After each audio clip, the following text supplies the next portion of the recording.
নমস্কার, আমি সঙ্গীতা সেনগুপ্ত। সিকন ক্লাসরুমে সকলকে স্বাগত জানাই। মাধ্যমিক একদম দোরগোড়ায় এবং মাধ্যমিক পরীক্ষার্থীদের কথা চিন্তা করে আমরা শুরু করে দিয়েছি মাধ্যমিক টিপস 2026। কি করে নিজেকে আরও উন্নত করবে, আরও ভালো রেজাল্ট করবে, সেই সঙ্গেই আমাদের পথ চলা। তোমাদের প্রত্যেক দিন নিত্য নতুন বিষয় নিয়ে আলোচনা হচ্ছে। আজ এই মুহূর্তেই আমার সঙ্গে স্টুডিওতে রয়েছেন রামভোলা হাই স্কুলের ইংরেজি বিষয়ের শিক্ষক মাননীয় মৃত্যুঞ্জয় ভাওয়াল স্যার। নমস্কার, আপনাকে স্বাগত জানাই আমাদের স্টুডিওতে। তোমরা আজ স্যারের কাছ থেকে প্রয়োজনীয় টিপস পেয়ে যাবে কি করে ইংরেজি বিষয়ের ভয়কে জয় করতে হবে এবং আরো বেশি ভালোভাবে তোমরা পরীক্ষা দেবে কেমন করে। তো প্রথমেই চলে আসি স্যারের কাছে, একটু ওদের নম্বর বিভাজন সম্পর্কে অবগত। নম্বর বিভাজন হচ্ছে আমাদের ইংরেজি যেটা রয়েছে এখন, সেখানে মূলত তিনটে ভাগ। একটা হচ্ছে কম্প্রিহেনশন আবার দুটো ভাগ, একটা সিন এবং আনসিন, আরেকটা হচ্ছে গ্রামার অ্যান্ড ভোকাবুলারি, আরেকটা হলো রাইটিং স্কিল। এখানে কম্প্রিহেনশনে থাকছে সিনের জন্য 20, আনসিনের জন্য 20, আর গ্রামার অ্যান্ড ভোকাবুলারি, কিন্তু গ্রামারে থাকছে 12 অ্যান্ড ভোকাবুলারি এর শব্দ মিনিং খুঁজে বের করতে হয় সেটাতে থাকছে 8, মানে ওটা তো 20, তাহলে 20 আর রাইটিং হলো 30। তিনটে রাইটিং বিভিন্ন ধরনের লিখতে হয়। রাইটিং স্কিলে অনেকটা নম্বর আছে। আর 10 নম্বর ওদের প্রজেক্টের জন্য থাকে, টোটাল 100। এই হলো নাম্বার স্কিল। সেক্ষেত্রে প্রথমেই যেটা থাকছে সিন বলতে যেটা বোঝায়, আর ওটা হচ্ছে রিডিং কম্প্রিহেনশন কথাটির মানে ওটা হয়তো লেখা থেকে অনেক স্টুডেন্টও বোঝে না বিষয়টা কি। বিষয়টা হচ্ছে যে ওটার টেস্টটা এটাই হয়, মানে how far you understand English while reading, মানে পড়ার সময় তুমি ইংরেজিটা কতটা পড়ে বুঝতে পারো। তার জন্য কি হয়, সিন প্যাসেজ, কিন্তু তোমাদের যেটা বই পড়ানো হয়, ওদের একটা বই পড়ানো হয় টেক্সট, সেই টেক্সটের থেকে কোনো না কোনো হয়, দুটোই থাকে, একটা প্রোস পার্ট থেকে একটা পোয়েম পার্ট থেকে দুটো অংশ তুলে দেওয়া থাকে এবং তার সঙ্গে রিলেটেড কোশ্চেন থাকে। কোশ্চেনগুলো ট্রু ফলস টাইপ হয়, এমসিকিউ টাইপ হয়, কিছু কোশ্চেনও থাকে মূলত, এবং কমপ্লিট দ্য সেন্টেন্স, এইরকম 4-5 রকম পর্বে কোশ্চেনগুলো থাকে। সেক্ষেত্রে ওই টেক্সটটা সামনে তুলে দেওয়া থাকে, ছাত্ররা পড়ে ওটার অ্যান্সার করে। এটা সিনের ক্ষেত্রে সুবিধা, আমি পড়ে গেছি। কিন্তু আনসিনের ক্ষেত্রে যেটা হচ্ছে সেটা কিন্তু বাইরের থেকে একটা যে কোনো প্যাসেজ, নিউজ পেপার থেকে বা কোনো একটা ইংলিশ ম্যাগাজিন থেকে তুলে দেওয়া হলো, তার থেকে প্রশ্ন থাকে। তো এখন যে ছাত্র ভালো পড়বে, রিডিং হ্যাবিট যার ভালো থাকবে, স্বাভাবিকভাবে সে এগিয়ে থাকবে। আমাদের যেহেতু বেঙ্গলি মিডিয়াম মূলত স্কুলগুলো, সেখানে কি হয়, আমাদের ছাত্রদের যেটা দেখা যায়, ইংলিশ ভোকাবুলারিটা স্বাভাবিক অর্থেই খুব কম থাকে। এটা তাদেরকে দোষ দিয়ে কিছু লাভ নেই, কারণ তারা শুধুমাত্র একটা সাবজেক্ট পড়ে ইংলিশে, বাকি সব কিছু বাংলাতে থাকে। ওদের ইংরেজি ভোকাবুলারিটা একটু অসুবিধেই থাকে, স্টক অফ ওয়ার্ড যাকে বলে সেটা কম থাকে। এই জন্য ওরা খুব টেনশনে যেটা নিয়ে থাকে। হ্যাঁ, আনসিনের মধ্যে একটা পার্ট আছে যেটা ভোকাবুলারি সেকশনে থাকে, ওই আনসিন প্যাসেজ থেকে 4টে ওয়ার্ডের মিনিং খুঁজে বার করতে হয়, তার জন্য 8 নম্বর থাকে। তো সেটাতে ওয়ার্ডের ওরা কনফিউশনে থাকে যে এই জায়গাটা আমি কি করে করব, অনেক কিছু অজানা শব্দ। তো সেক্ষেত্রেও একটা হেল্পের জায়গা আছে। যেমনই হয় কি, একটা ধরুন একটা দেওয়া আছে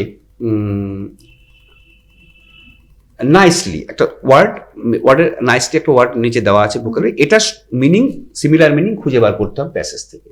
এখন নাইসলি আমি এলওয়াইটা দেখে বুঝতে পারছি এটা একটা অ্যাডভার্ব।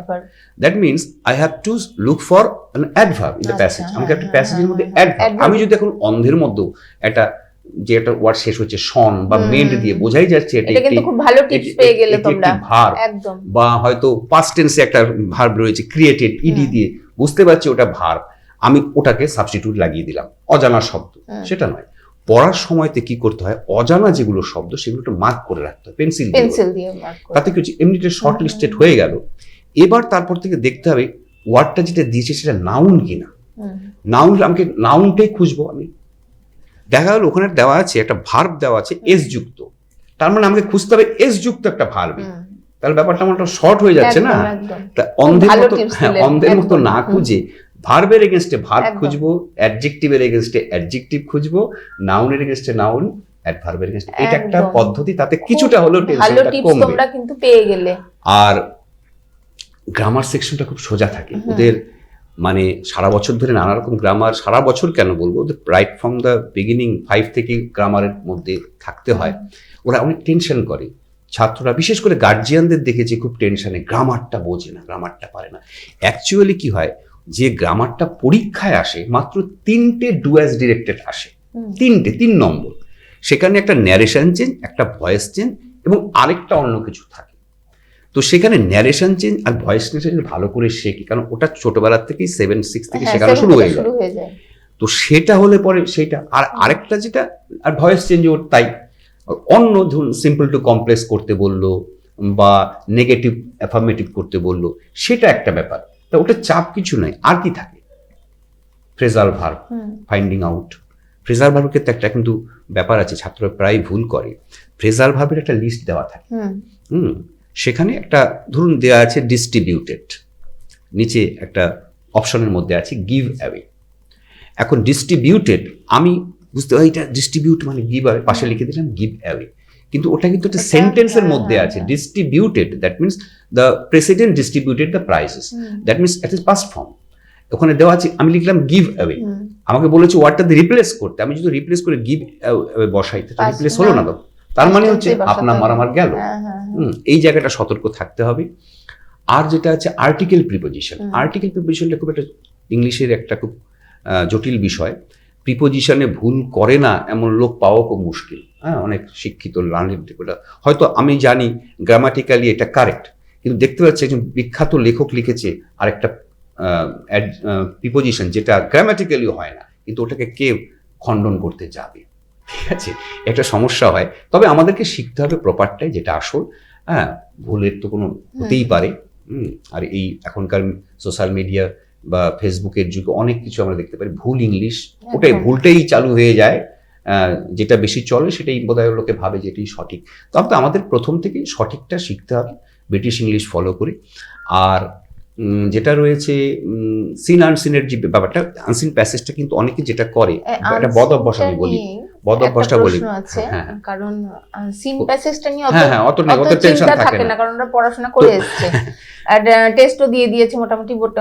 ওখানে যেটা অসুবিধা হয়, আমি কয়েক বছর থেকে দেখছি, আমাদেরকে সাবধান করতে চাই, 2-3 বছর থেকে দেখছি সিন আনসিনের যে দিচ্ছে, মানে আমরা ভাবি সিন আনসিনটা খুব সহজ ব্যাপার, 2020 পেয়ে যাব, কিন্তু কি করছে, কোশ্চেনের যে ভাষাটা না একটু টাফ করে দিচ্ছে, ভাষাটা, প্রশ্নটা বুঝতে হবে ভালো করে। সেক্ষেত্রে বিশেষ করে পোয়েমের ক্ষেত্রে, পোয়েমের উত্তর লেখাটা কিন্তু একটু কঠিন, কারণ গদ্যটা না হুবহু লাইনটা তুলে দিলাম, পোয়েমটাকে ওটাকে প্রোজিক অর্ডারে ট্রান্সফর্ম করে আমাকে লিখতে হচ্ছে, সেক্ষেত্রে গ্রামাটিক্যাল মিস্টেক হওয়ার সম্ভাবনাটা থাকে।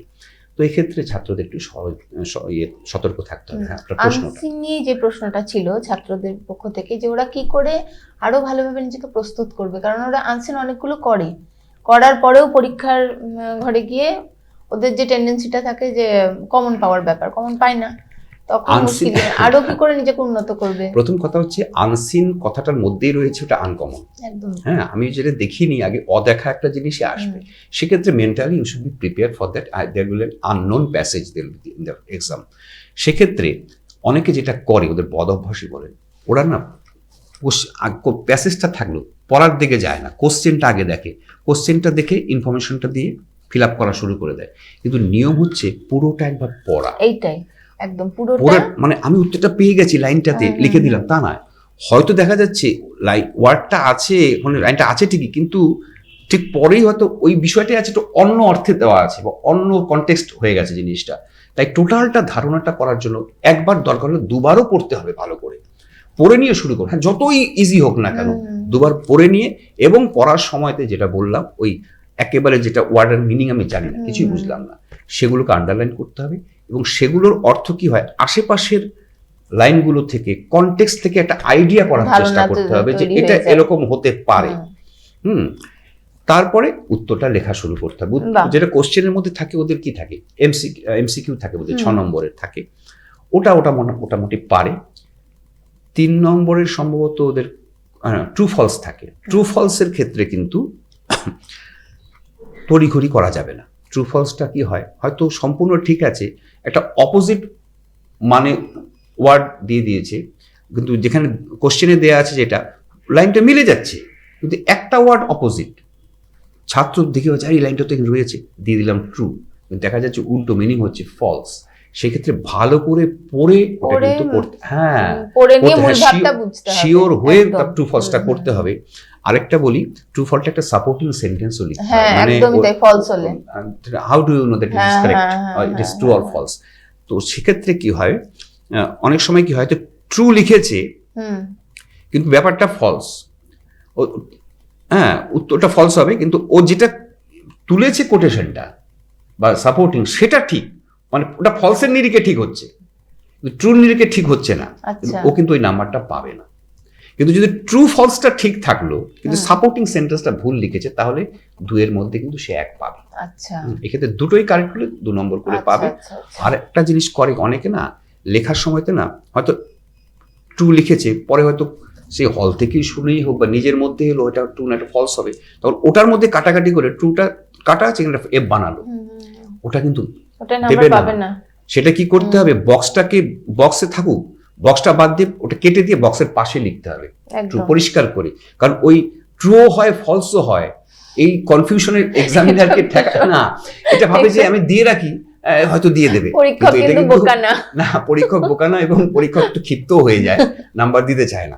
তো এটা কিন্তু সতর্ক হতে হবে, পরিষ্কার করে ব্যাপারটা লিখতে হবে। তাহলে তোমাদের সিন সম্পর্কে ধারণা পেলে, আনসিন সম্পর্কেও ধারণা পেলে, ও আরেকটা কথা, আনসিনে কিন্তু 4টে কোশ্চেন লিখতে হয়, এই জায়গাটা সবচেয়ে মুশকিল, কি এখানে 2 নম্বর করে থাকে। আর কোশ্চেনের ক্ষেত্রে এই জায়গাটাই গ্রামাটিক্যাল ভুল হওয়ার সম্ভাবনা বেশি থাকে। বেশিরভাগ দেখবে তোমরা কোশ্চেনটা ডিড দিয়ে থাকবে, যেহেতু পাস্ট ইভেন্টের ঘটনায় বেশি থাকে। উত্তর লেখার সময় সাবজেক্টটা, সেটা হি হোক রাম শ্যাম যাই হোক না কেন, তারপরে ভার্বটা যেটা থাকবে ডিডের সঙ্গে যেটা রয়েছে ওটাকে পাস্ট ফর্ম করতে হবে ডিডটা বাদ দিয়ে, তারপরে তুমি কি ভুল লেখো পরের কথা। কিন্তু ওই জায়গাটায় যদি প্রথমেই তুমি ভুল করো, প্রথমেই তোমার গ্রামাটিক্যাল মিস্টেক করো, ইনফরমেশন যাই থাক, তখনই কিন্তু তোমার 2 এর জায়গায় 1.5 যদি তোমাকে দিয়ে দেয়, তুমি কিন্তু কিছু বলতে পারবে না। তাই সিম্পল ব্যাপার, যেমন ডাজ দিয়ে থাকে, তোমাকে এস দিয়ে উত্তরটা ভার্বটার সঙ্গে লিখতে হবে, না হলে কিন্তু এক্সামিনার অনেক সময় ভাবে যে দিয়ে দেওয়া হয়, এটা ঠিকই, কিন্তু কোনো এক্সামিনার যদি মনে করে এটা গ্রামাটিক্যাল, ওকে তাহলে ভালো ছেলেটি যে আগের ছেলেটি শুদ্ধ লিখেছে, ও কি দোষ করলো, আমি ওকেও 2 নম্বর দেবো, ওকে আমি 2 নম্বর দেবো কেন, এটা করতে পারে। তাই ছোট ছোট যে গ্রামাটিক্যাল মিস্টেকগুলো হতে পারে, ওই জায়গাটা ঠিক রাখতে হবে। কোনো 2 এর পরে তুমি 2 এর পরে 2 গোস বা 2 ওয়েন্ট কখনো হয় না, 2 এর পরে পাস্ট বা পাস্ট পার্টিসিপল হয় না। এই সিম্পল জিনিসগুলো মনে রেখে অ্যান্সার করবে, আর বেশি লেখার চেষ্টা করবে না, যতটুকু দরকার প্যাসেজে পাবে সেটাই তুমি কোট করবে, কোনো এক্সট্রা লিখতে যাবে না, কারণ এক্সট্রা লিখলে তোমার ভুল হওয়ার সম্ভাবনা বাড়বে। এখানে তোমাকে 8 কিন্তু পেতে হবে, 8 আউট অফ 8। একদম। তাহলে তোমরা নিশ্চয়ই অনেকটা নিশ্চিন্ত হলে বিষয়টা নিয়ে। আচ্ছা, এরপর আমরা চলে আসি কম্প্রিহেনশনে। কম্প্রিহেনশন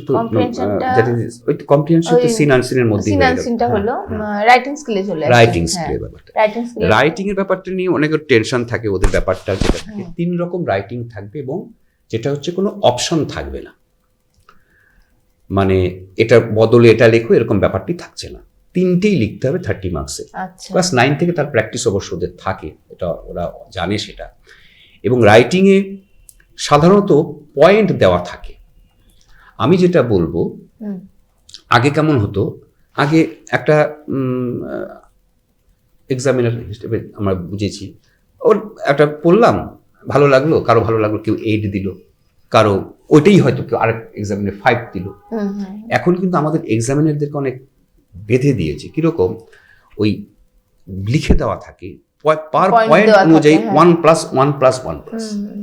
যেমন একবার এসেছিল একটা নোটিশ এসেছিল, নোটিশে থাকে না ডেট, যে অমুক তারিখে this hereby notified that culture programme will be held here in the school auditorium, যে স্কুল অডিটোরিয়াম বা অন 21 অক্টোবর, লেখা আছে ডেট টাইম অ্যান্ড প্লেসে 1+1+1। তাতে ওই লাইনটা যদি কেউ লেখে 3টে দিয়ে, তাতে আমার 3 নাম্বার দিতেই হবে। এইভাবে কিন্তু এখন করে দিয়েছে, মানে স্টুডেন্টের ফেভারে কিন্তু ব্যাপারটা গেছে। তাই আমি একটা বলবো, অনেক আমরা দেখি খাতার রাইটিং জায়গাটা ফাঁকা রাখে, আমি কমন পড়িনি পারি না বলে সাদা রাখে। আমি বলবো এটা করবে না, ভালোদের যারা পারে তাদের কথা আমি বলছি না, সাধারণ যারা স্টুডেন্ট তোমাদের ওই পয়েন্টগুলো ফলো করে অনেকটা লেখাই থাকে, জাস্ট একটা ভার্ব একটা সাবজেক্ট ইউজ করে কিন্তু কয়েকটি সেন্টেন্স তুমি লিখতে পারো, তাতে কিন্তু এক্সামিনে তোমাকে 3, 4, 5 হলেও নাম্বার দেবে। ফাঁকা খাতায় কিন্তু সেটা হবে না। ভুল হোক ভয় পাবে না, পয়েন্টগুলোকেই তুমি তুলে দেওয়া, একদম হুবহু না তুলে দিয়ে একটু একটা হি দিলে, একটা ওয়াজ দিলে, এরকম ভাবে যদি করো তাহলে কিন্তু তোমার কিছুটা নাম্বার পাবে। অনেক সময় অনেকে ফাঁকা খাতায় তো নাম্বার দিতে পারে না। আমাদের এক্সামিনারদের বলাই থাকে যে আপনার যত পারুন নাম্বার দিন, মানে কোন রকম রিজার্ভেশন রাখবেন না। সেক্ষেত্রে যদি ছাত্রদের হেল্প দরকার, ছাত্ররা কিছু লিখলে কিন্তু নাম্বারটা তুমি পাবে, ভয় পাবে না। রাইটিং এ ভালোই নাম্বার দেওয়া হয় আজকাল, কিন্তু 10-এ 10ও পায় না, হলে এত নাম্বার কিন্তু উঠতো না। ইংরেজিতে 100-তে 100 পাচ্ছে, ফুল মার্কস পাচ্ছে। তো সেই ক্ষেত্রে তোমাদের কিন্তু রাইটিং এর জায়গাটা লিখবে, পয়েন্টগুলোকে ফলো করে করে লিখবে। আচ্ছা, আর গল্পে যে হেডলাইন দিতে হয়, এইটা গল্পে অবশ্যই না, শুধু গল্প নয়, যে কোনো রাইটিং এর কিন্তু হেডলেস হলে চলবে না। লেটারে একটা হেড দিল, লেটার রাইটিং, এডিটোরিয়াল লেটারে, ওটার হেডিংটা হচ্ছে টু দ্য এডিটর বা দ্য এডিটর লিখছি আমি, বা নিচে তার নিজের অ্যাড্রেস দিচ্ছি, এটা ফর্ম। কারণ ফর্মের জন্য কিন্তু যে কোনো রাইটিংয়ে 2 নম্বর করে থাকে ফর্মটার জন্য, আর বডির জন্য 8 একদম। ফর্মটা একটুখানি বলে দিন, ওটা ভীষণ গন্ডগোল করে। কোনটার ফর্ম বলবো? মানে লেটার রাইটিং এ, হ্যাঁ লেটার রাইটিং সবকটারই একটু ফর্ম ধরে আলোচনা করে দিলে ভালো হয়। যদি কারণ এই জায়গাটা ভীষণ স্কোরিং তো, লেটার রাইটিং যেটা ওদের সম্ভাবনা বেশি থাকে, ওদের লেটার বলতে ক্লাস 10 এ যেটা ওদের থাকে এডিটোরিয়াল লেটার থাকে। এডিটোরিয়াল লেটার এর ক্ষেত্রে বাদ দিক দিয়ে শুরু করতে হবে। আগে যেমন টু দা এডিটর, টু কথাটা আজকাল লাগে না, দা এডিটর লিখলেও চলে। পেপারের নিউজ পেপারের নামটা দিতে হবে অফকোর্স, এবং সেখানে কলকাতা 1 বা কলকাতা 4 লিখে দিলাম। হ্যাঁ, কিন্তু কখনো কোনো বেঙ্গলি নিউজ পেপারের নাম লিখে দিলাম, ইংলিশে আনন্দবাজার পত্রিকা বা বর্তমান বা কিছু একটা উত্তরবঙ্গ সংবাদ ইংলিশ হরফে, তা চলবে না। Of course the Statesman, the Telegraph, এই ধরনের যে ইংলিশ নিউজ পেপার দিতে হবে। সাবজেক্ট একটা লিখতে হবে, সাবজেক্ট যে বিষয়ে তুমি যেটা এসছে তো কোশ্চেনেই থাকবে। ধরো প্লাস্টিক ব্যানিং নিয়ে লিখেছে, তো ব্যানিং অফ প্লাস্টিক নিয়ে তুমি হেডিং লিখলে, তারপরে সার কথাটা দিয়ে তারপর একটা ইন্ট্রোডাক্টরি দিতে পারো, যে that is through your esteem daily I would like to, বা I wish to have your I used to have a little space in your esteem daily to ventilate my, এইসব দিয়ে একটা শুরু করতে পারো। তারপর পয়েন্টে এলে কনক্লুশনে তুমি ইউর সিনসিয়ারলি লিখে নিজের নাম, ফুল অ্যাড্রেসটা দিয়ে দেবে। ওই অ্যাড্রেসটা, নামটা দিলে অ্যাড্রেস বা আজকাল ফোন নাম্বার, নিজের ফোন নাম্বার দেওয়ার দরকার, ইমাজিনারি কোনো ফোন নাম্বার বা 4-5টা ডিজিট লিখে তারপর ডট ডট ডট দিয়ে দিলে, এটা যে তুমি জানো এটা দিতে। আজকাল অ্যাড্রেসের থেকে ফোন নাম্বারটা বেশি বড় ইম্পর্টেন্ট হয়ে দাঁড়িয়েছে। হ্যাঁ, মোবাইল নাম্বারটা যেহেতু লাগে, বাস্তব যেটা, সেটা লিখে দেবে। আর এইসব টপিকের ক্ষেত্রে কিন্তু পয়েন্ট থাকবে না, লেটারের ক্ষেত্রে পয়েন্ট থাকবে না। সেক্ষেত্রে তোমার নিজস্ব ধ্যান ধারণার দরকার হবে। একটা প্লাস্টিক ব্যানিং নিয়ে দিল, প্লাস্টিকের কি খারাপ তোমাকে নিজে বুঝে নিতে হবে। বা ধরো দিয়েছে ব্যাড কন্ডিশন অফ রোড, সেখানে ব্যাড কন্ডিশন তুমি নিজেও সাফারে, যে বাংলাতেও প্রতিবেদন পড়ে আসছে, ধারণা আসে, হয়তো ইংলিশে লিখতে হবে ভেবে তুমি ভাবছো। তবে আমি যেগুলো যাই লেখো না কেন, always use simple sentence, easy sentence. এখন তুমি হয়তো ভাবছো বাংলাতে যে বাংলার ভাষার মতন আমি ইউজ করব, কিন্তু ইংলিশে করতে গেলে কি হবে, যেহেতু মানে যারা সীমিত সংখ্যক ছাত্র পারে তারা তো একরকম, কিন্তু তাদেরও আমি বলবো যে অনেক সময় কিছু ছেলে হয়তো পাণ্ডিত্য জাহির করার জন্য কিছু বম্বাস্টিক, কিছু মাউথফুল ওয়ার্ড ইউজ করে, দরকার নেই। সিম্পলিসিটির একটা আলাদা মর্যাদা আছে। হ্যাঁ, সিম্পল, কঠিন জিনিসকে সিম্পল ভাবে যখন যে মাস্টারমশাই দেখবে বোঝায়, তার পড়াটা কিন্তু বেশি বোধগম্য হয়। আমি যদি ব্যাপারটাকে জটিল করে বলি, ব্যাপারটাকে আমি নিজের জ্ঞান দিয়ে, নিজের বয়স চিন্তা না করে আমি বাচ্চাদেরকে বোঝানোর চেষ্টা করি, তাহলে কিন্তু বোঝানো যেমন হয় না, ঠিক সেই রকম পরীক্ষার খাতাতেও কিন্তু তোমরা সিম্পল, মাধ্যমিক পর্যন্ত কিন্তু কারেক্ট সেন্টেন্সের উপরে জোরটা বেশি, যতটা নির্ভুলভাবে লেখা যায়। ভালো কিছু লেখার জন্য তোমার পরবর্তী স্টেপ রয়েছে, হায়ার সেকেন্ডারি তুমি করতে পারবে। আপাতত কারেক্ট ইংলিশ লিখতে হবে সিম্পলি। আচ্ছা, এটা তো একটা হলো, আর বাকি যে দুটো রাইটিং স্কিল, রাইটিং স্কিলের তো রাইটিং স্কিল বিভিন্ন রকম আছে। নোটিস রাইটিং আছে, যেমন আমি পার্টিকুলার কেন বলছি, ক্লাস 10 এর বইটাতে দুটো জিনিস নতুন ওদের থাকে রাইটিং, একটা হচ্ছে নোটিশ রাইটিং, আচ্ছা, আর একটা হচ্ছে এডিটোরিয়াল লেটার, যেটা বললাম। এডিটোরিয়াল লেটার তো হ্যাঁ, বুঝে গেল ওরা। নোটিশ রাইটিং এর ক্ষেত্রেও কিন্তু প্রথমে নোটিশ কথাটাকে ক্যাপিটাল লেটারে লিখতে হবে। নোটিশেরও বিষয়বস্তু লেখা যায় for Rabindra Jayanti or independence day celebration or an excursion, একটা দিয়ে হেডিং করলে, থার্ড ব্র্যাকেট দিয়ে দিলে, তারপরে ওখানে তো আর সারটার এসব কিছু লেখার দরকার নেই। It is hereby notified that, but this is to inform you that it is hereby that is attention is drawn to the fact that, এরকম যে একটা স্টার্ট করলে করে ওখানে কিন্তু প্রথম লাইনটাতে জেনারেলি দেখা যায় কোনো একটা অনুষ্ঠান হবে, অবশ্যই সেটা কিন্তু নোটিশে কিন্তু জেনারেলি পাস্ট টেন্সের ব্যাপারটা থাকে না, প্রেজেন্ট এবং ফিউচারটাই বেশি, যেটা হবে, জিনিসটা হবে, হতে চলেছে। সেক্ষেত্রে গোয়িং টু বি হেল্ড এই কথাটা খুব লাগে, বা উইল বি হেল্ড, উইল হেল্ডও হবে না, হ্যাঁ, বা শুধু ওয়াজ হেল্ডও হবে না, কারণ ওয়াজ হেল্ড মানে হয়েছিল, মানে উইল বি হেল্ড বা is going to be held বা will going to be organised, going to be arranged, এই দিয়ে তুমি শুরু করলে, এবং প্রথম লাইনে কোথায় হবে, কখন হবে, এই জায়গাটা কিন্তু মেনশন করে দেবে। ফার্স্ট লাইনটা যেন ভুল না হয়, ঠিক আছে।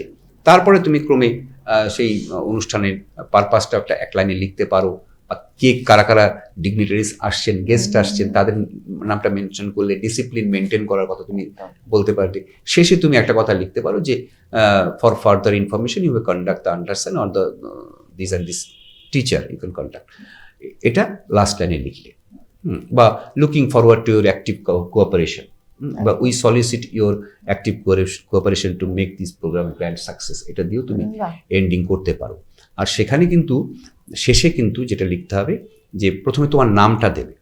এখন তুমি যেই ধরো এমন একটা বিষয় কালচারাল লেখা আছে, suppose you are the cultural secretary of the cultural subcommittee, বা you are secretary of the cultural subcommittee, বা you are the captain of the school, student captain of the school.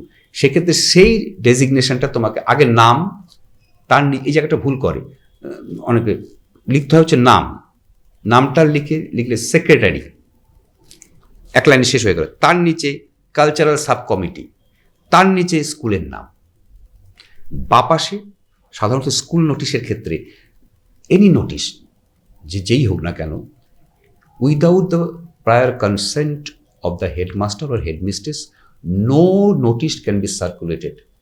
It is not permissible even to the teachers. So that headmaster knows that you are circulating this notice, whether you are the secretary of any committee, that doesn't matter. It should be proved by the counter signature, left hand side, counter signed by HM, কথাটা লিখতে হবে কিন্তু, সে sign না থাকুক কিন্তু কথাটা লিখতে হবে, হ্যাঁ জায়গাটা থাকবে যেখানে কাউন্টার সাইন করবে। এটা কিন্তু স্কুলের নোটিশের ক্ষেত্রে মাস্ট। যদি না দেয়, suppose you are the headmaster, তোমাকে হেডমাস্টার হিসাবে কোনো নোটিশ যদি লিখতে বলে, সেক্ষেত্রে তুমি তো অল ইন অল সেখানে হেডমাস্টার লিখে দিলে। কিন্তু any committee, any whatever it is, তোমাকে কিন্তু সেখানে ওইটা লিখতে হবে, counter signature of headmaster or counter sign by the HM, headmaster ও হেডমিস্ট্রেস, এটা লিখতে হবে, লিখে এটা নোটিশটা শেষ করতে হবে। একদম খুব ভালো হলো, ভীষণ উপকৃত হলো, আপনাকে অজস্র ধন্যবাদ, খুব সুন্দরভাবে স্যার বুঝিয়েছেন। আচ্ছা, এরপর আমরা আমি বলছি আরো কিছু রাইটিং আছে, এতটুকু থাকবে। তারপরে ধরুন স্টোরির ক্ষেত্রে পয়েন্ট তো থাকবেই অবশ্যই, হ্যাঁ স্টোরি আসে খুব। স্টোরির ক্ষেত্রে যেটা করতে হবে, টাইটেল দিতে হবে। অনেক সময় ছাত্ররা জিজ্ঞেস করতে, স্যার মরাল কি দিতে হবে? মরাল যদি লেখা থাকে, অ্যাড আ মরাল তাহলে দেবে। মরাল কি কম্পালসারি না? না কম্পালসারি নয়। আর এই মরাল মানে কি, আমরা যে ফেবল গুলো পড়ি পশু পাখি নিয়ে, সেখান থেকে কি টিচিংটা দিতে চাচ্ছে, অ্যাকচুয়ালি পশু পাখিদের তো টিচিং নয়, ওদের মাধ্যমে হিউম্যান বিংস এর বিভিন্ন রকম মরাল লেসন দেওয়ার চেষ্টা, সেক্ষেত্রে মরাল থেকে।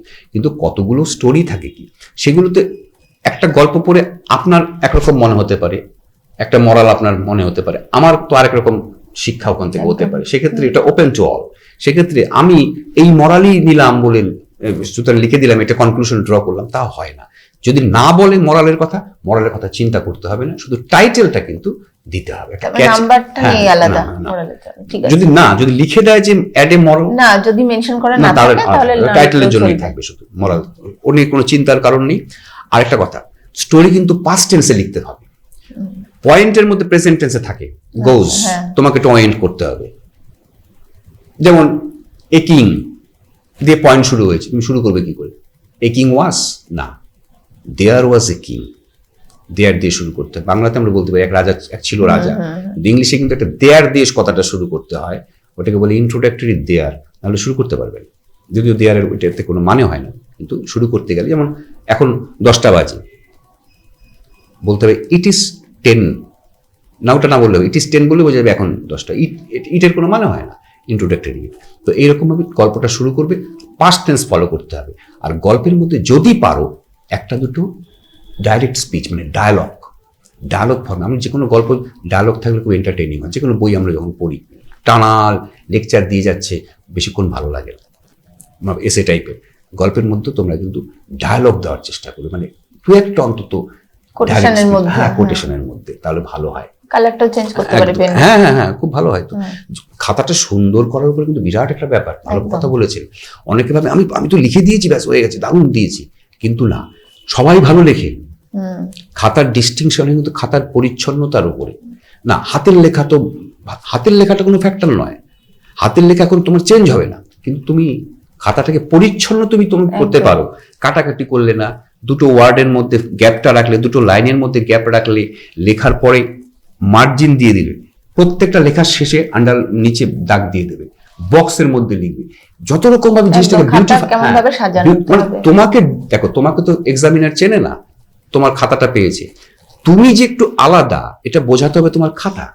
সে খাতাটাকে সৌন্দর্য, যে কোনো ভালো ভালো স্টুডেন্ট যারা বের হয়ে দেখবে, তাদেরকে জিজ্ঞেস করে দেখবে, খাতাটার কিন্তু খুব যত্ন নিয়ে লেখে। খুব গুরুত্বপূর্ণ কথা স্যার বললেন, খাতায় কিন্তু তোমার পরিচয়পত্র, খাতায় পরিচয়পত্র তোমাকে যত ভিড়ের মধ্যে থেকে তোমাকে 1 নম্বর বেশি দিতে ইচ্ছে করে, যে না এটা একটু আলাদা, পরিচ্ছন্নতা রয়েছে। পরিচ্ছন্নতা খুব ব্যাপার, লেখাই থাকে উপরে, special credit will be given to those answer which are brief and to the point and marks will be deducted for bad handwriting, untidiness, এসব লেখা থাকে, and spelling mistake. Actually bad handwriting এর জন্য কিছু যায় না, মূল সমস্যাটা হচ্ছে আনটাইডিনেস, মানে অপরিচ্ছন্নতা। আর স্পেলিং মিস্টেক যদি অতিরিক্ত হতে থাকে প্রতি লাইনে বেশি বেশি করে, তখন হয়তো একটা ব্যাপার হয়। কিন্তু কঠিন একটা ওয়ার্ডে যদি তুমি স্পেলিং মিস্টেক করো, সেটা না। ইজি ওয়ার্ডে স্পেলিং মিস্টেক করলে সেটা নজর। আর খাতাটা মানে গল্প যখন লিখবে ওরা কি এই দুটো পাতা যে থাকে, গল্পটা কি এখান থেকে শুরু করবে, তাহলে শেষ হয়ে এখানে শেষ হবে না? মানে যথেষ্ট একটা কোশ্চেনের মধ্যে অ্যানসারটা থাকে, তো স্পেস যথেষ্ট দেওয়া থাকে। একটা রাইটিং এর জন্য 2টো পেজ থাকে, ঠিক আছে? যদি শুরু করলাম, 1 পৃষ্ঠা শেষ নাও হতেও পারে, তখন পরের পৃষ্ঠায় লিখবো, তাতে অসুবিধা নেই। শেষে দাগ দিয়ে দিলাম, এন্ড হয়েছে, ওটা আন্ডারলাইন করে দিলাম, তাতে কোনো অসুবিধা নেই। যথেষ্ট স্পেস থাকে। আচ্ছা, ওদের তো খাতার মধ্যেই পরীক্ষাটা দিতে হয়, এবার অনেকে দেখা যায় মার্জিন দেয় না এই কারণে। না, ওই ক্ষেত্রে না, মার্জিন দেন রাইটিং এর জায়গাটা দিতে পারে, রাইটিং এর জায়গায় বক্স করে নেবে, বক্স করে নেবে। যেন নোটিশ অবশ্যই বক্স করতে হয়, খুব সুন্দর লাগে, বক্স দিতেই হবে, দেখতে লাগে সুন্দর না? ওই যে বললাম, খাতাটাকে আমি একটু আলাদা করব কি করে। ওদের ওই ইংলিশের কোশ্চেন তো একদম সেট রয়েছে, তবে খুব সুন্দর পেপারে কোশ্চেনটা ছাপা হয়, ইংলিশ কোশ্চেনটা একদম সাদা ধপধপে, এবং ওইখানে আমি বলবো খুব অল্প কথায় লিখবে, কিন্তু কারণ একবার যদি ভুল করে লিখে ফেলো, কাটাকাটি করে দেখতে কিন্তু খারাপ লাগবে। ওই যে ডিস্টিংক্ট করে সুন্দর অল্প কথায় তুমি উত্তরগুলো কমপ্লিট করছো, ওটা কিন্তু একটা আলাদা মর্যাদা আছে। কাটাকুটি করবে না, ভেবে লিখবে আর কি। বাহ। আর আমাদের সময় হাতে বেশি নেই, একটু গ্রামার নিয়ে আলোচনা করে দিন। গ্রামারের ক্ষেত্রে ওই যে বললাম, প্রথমে আমি বলেছিলাম যে গ্রামারের ব্যাপারটার ক্ষেত্রে ভোকাবুলারিটা আমি বলেছি, গ্রামারের ফ্রেজাল ভাব বলেছি, প্রিপোজিশন, আরেকটা জিনিস থাকে ভার্ব ফর্ম, মানে অ্যাপ্রোপ্রিয়েট ফর্মে একটা ফিল আপ করতে হয়, ওটাও 3 নম্বর থাকে। সেটা কিন্তু মানে ইংরেজি শেখার পক্ষেও, মানে প্রকৃত ইংরেজি লেখার পক্ষে ওটা খুব গুরুত্বপূর্ণ একটা বিষয়। কারণ 3টে অপশন হয়তো দেওয়া থাকলো, গোজ, উইল গো, গোয়িং, কোনটা হবে? সেক্ষেত্রে দেখা হয়তো পরে দেওয়া আছে টুমরো, একটা দেওয়া আছে টুমরো, কথাটা মানে বুঝতে পারছি আগামীকাল, তাহলে আমাকে বুঝতে হবে ফিউচারের কেস আসছে, তখন উইল গোতে আমি টিক মার্কটা দেবো। এটাতে কি হবে, গ্রামাটিক্যাল সেন্সটা খুব ভালো হয়, এবং এটা কিন্তু খুব বেশি করে প্র্যাকটিস তোমরা করবে, কারণ এটা কিন্তু এবার শেষ হবে না, 11-12 কিন্তু তোমাকে একই রকম ভাবে লাগবে। যা কিছু তুমি করবে এখন ভালো করে শিখে রাখলে, যেমন ন্যারেশন বলো, গ্রামাটিক্যাল বলো, এটা তোমাকে ইমেন্সলি হেল্প করবে in higher secondary, because higher secondary has become harder than the previous time because of the semester system. So many pieces are there. সেখানে কিন্তু MCQ আছে জন্য সবকিছু ইজিলি হয়ে যায়, ব্যাপারটা তা নয়। এই মাধ্যমিকের জ্ঞানটাই কিন্তু তোমার প্রচুর কাজে লাগে, সারা জীবনই লাগবে, অবশ্যই কারণ খুব লাগবে। এটা একটা বাইরে বোর্ড পরীক্ষা, টেনশনের কোনো ব্যাপার নেই, কারণ হচ্ছে প্রথম পরীক্ষা খুব সোজা প্রশ্ন থাকে, মাধ্যমিকের প্রশ্ন প্রত্যেক দিন তুমি পরীক্ষা দিয়ে হাসি মুখেই বেরোবে এবং বাড়িতে মা বাবাকে এই কথাটাই বলবে, পরীক্ষা আমার খুব ভালো হয়েছে। আমি বলে দিচ্ছি এই কথাটা, পরীক্ষা ভালো হবে প্রত্যেকের। টেস্ট পেপার তো ওরা পেয়ে গিয়েছে। হ্যাঁ, টেস্ট পেপার তো প্র্যাকটিস করে, এখন প্র্যাকটিসটা করে যাও। এখন তো বেশি সময় তো পড়তে পারবে না, অত লিখতে পারবে না। আরেকটা জিনিস বলি, রাইটিং এর যদি কোয়ালিটি বাড়াতে চাও, যেটা অনেকেই করে না, তোমাদের কাছে কোনো না কোনো একটা বই নিশ্চয়ই থাকে। ধরো একটা গ্রামারের নোট বই টাইপের থাকে না, সেখানে রাইটিং গুলো রয়েছে, সেই রাইটিং গুলো পড়তে হয়। আরে বইটা দিয়েছে কেন, বইটার মধ্যে তোমাদের তো পড়ার জন্য, টিচাররা তো পড়বে না, কিন্তু ছাত্ররা পড়ে না, মানে ইংলিশে পড়ার কিছুই নেই, এরকম ব্যাপারটা ওদের মধ্যে হয়েছে, যেটা আমাদের সময় ছিল না।